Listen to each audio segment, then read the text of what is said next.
February 23ಕ್ಕೆ release ಆಗಿರುವ ಹೆಬ್ಬುಲಿ ಎಲ್ಲಾ ಕಡೆ ಭರ್ಜರಿ ಪ್ರದರ್ಶನ ಕಾಣ್ತಿದೆ.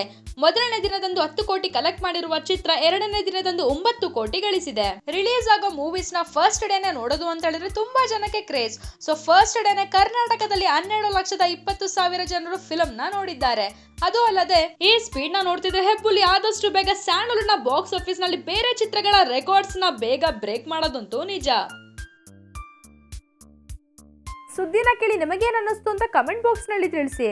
ಈ ಸುದ್ದಿ ನಿಮಗೆ ಇಷ್ಟ ಆಗಿದ್ದಲ್ಲಿ ಲೈಕ್ ಮಾಡಿ, ಶೇರ್ ಮಾಡಿ ಮತ್ತು ಸಾಕಷ್ಟು ಅಪ್ಡೇಟ್ಸ್ ಗಳಿಗಾಗಿ ಸಬ್ಸ್ಕ್ರೈಬ್ ಟು ನಮ್ಮ KFI, ದಟ್ ಈಸ್ ನಮ್ಮ ಕನ್ನಡ ಫಿಲಂ ಇಂಡಸ್ಟ್ರಿ.